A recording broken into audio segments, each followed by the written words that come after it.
Om gimana? Zizi tak memberikan jawaban, tapi malah memberi pertanyaan lain.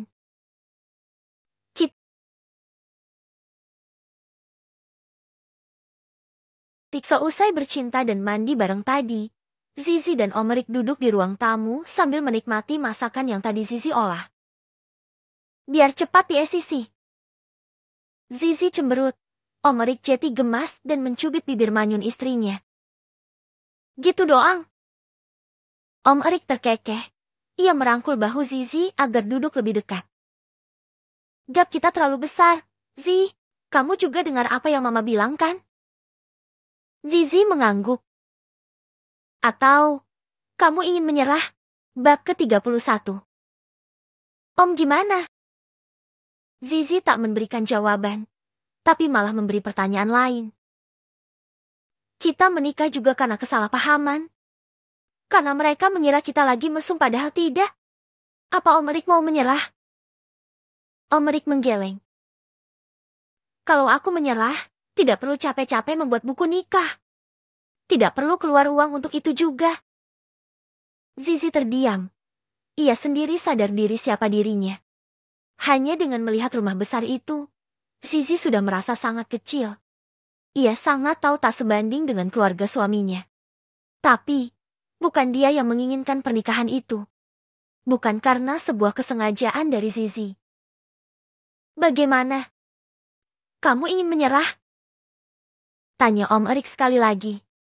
Walau sebenarnya ia berdebar juga jika sampai Zizi menyerah dia harus apa. Zizi mengeleng.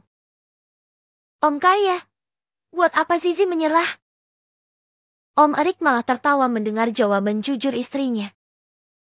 Aku sudah bukan bagian dari keluarga itu lagi. Aku bukan anak orang kaya lagi. Hah? Benarkah? Sayang banget. Om Erik mencita kepala Zizi. Au, sakit Om. Keluh Zizi mengusap kepala sendiri yang kena jita. Wajah Zizi langsung berubah masam dan cemberut. Aku begini karena kamu tahu. Benarkah? Jeti, kamu juga harus bertahan denganku. Ujar Om Erik mencubit kedua pipi Zizi. Sakit Om. Keluh Zizi memukul lengan suaminya. Iya, aku akan bertahan. Puas. Om Erik tertawa. Sejak dia melihat Zizi kembali ke kontrakan dan tetap bersikap biasa saja, ia tahu Zizi akan tetap bertahan dengannya apapun yang terjadi. Seperti dirinya. Tapi, Zizi takut Om. Bagaimana kalau mereka menekan kita? Serahkan semua padaku. Setiap apapun, kamu harus selalu menghubungiku. Mengerti? Zizi mengangguk. Ia lalu dengan manja memeluk tubuh suaminya dan bersandar di sana. Om Erik baik. Dia juga enak. Rasanya sayang kalau melepas begitu saja. Lagian, dia panjang dan perkasa. Hihihi. Begitu batin Zizi yang tak Om Erik ketahui. Om Erik membingkai wajah istrinya. Lalu, tahu-tahu bibir mereka sudah menyatu lagi.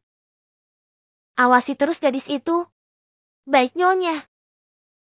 Ajudan Teddy mengangguk lalu pergi dari pandangan. Mama Selin memainkan pena di tangan.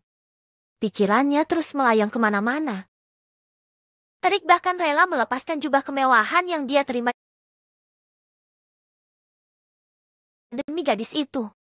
Sespesial itukah gadis itu? Mama Selin tersenyum sinis. Kita lihat saja nanti. Apa dia akan melepaskanmu atau tidak? Jika dia cukup tahu malu harusnya dia lepaskan. Di lain sisi. Bagaimana dengan gadis itu? Dia baik-baik saja? Hanya begitu saja? Tanya Diki merasa sangsi. Iya. Kau mengharapkan apa? Harusnya ada kegemparan. Tidak ada. Aku ke rumah besar, dan dia tak ada di sana. Tapi aku bicara banyak dengan Mama. Lalu, aku pulang, dan dia di sana. Tidak ada sesuatu yang terjadi antara kalian. Ada. Kami bercinta. Selesai. Astaga. Aku membuang waktuku dengan percuma. Keluh Diki yang memang mengharapkan sesuatu seperti di film-film romantis. Tapi, hanya berakhir dengan bercinta. Itu sangat tidak menarik. Aku pikir dia akan meninggalkanmu atau ada adegan tarik ulur. Ya, kami memang tarik ulur, kata Om Erik membenarkan sambil menggoyangkan pinggulnya. Astaga, aku bicara dengan orang gila saja. Om Erik tertawa. Diki memutar mata malas. Apa rencanamu? Tidak mungkin Nyonya besar akan diam saja, kan? Iya, memang. Aku sudah membuat rencana agar posisiku tidak terancam. Dan jika dalam kondisi yang mendesak aku mundur pun, aku tetap tak kehilangan apapun. Kenapa kau tak melibatkanku? Om Erik mengulas senyum. Kamu belum. Waktunya. Oke, aku tunggu. Tapi, perlu kamu tahu, Rick, aku akan selalu berada di pihakmu.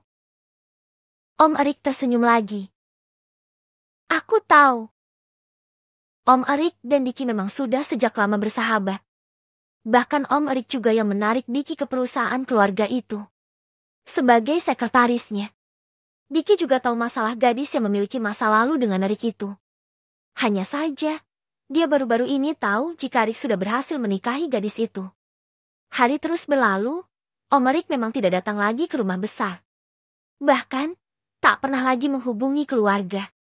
Ia hanya datang dan pergi ke kantor. Di kantor ia tetap bekerja seperti biasa, dan itu berhasil membuat Mama Selin kesal. Anak ini menjengkelkan. Dia benar-benar membuang keluarganya demi gadis itu. Gumamnya kesal. Di ruangan yang sama, ajudan Teddy berdiri dengan posisi sigap. Ted, bagaimana dengan gadis itu? Tidak ada yang berubah. Dia beraktivitas seperti sebelumnya. Di rumah, ke sekolah, kadang juga mengobrol dengan ibu-ibu kompleks. Benar-benar gak punya masa depan. Dia hanya akan jadi benalu yang menyusahkan. Ajudan Teddy hanya diam mendengarkan nyonyanya itu menggerutu. Ted, aku harus bertemu gadis itu lagi. Baiklah, akan saya atur pertemuannya. Tunduk ajudan Teddy. Pria berbadan tegap itu berjalan keluar ruangan. Sedangkan Mama Selin menyugar rambutnya ke belakang. Sepertinya, peringatanku kemarin sama sekali tidak berpengaruh padanya. Baiklah, kita lakukan cara klasik saja. Zizi berjalan masuk ke dalam sebuah kafe. Ia menggenggam erat tali tas rempangnya untuk mengurangi kegugupan. Gadis cantik itu memakai blouse motif polkadot berwarna krem, dipadankan dengan celana kargo hitam dan sepatu sneakers putih.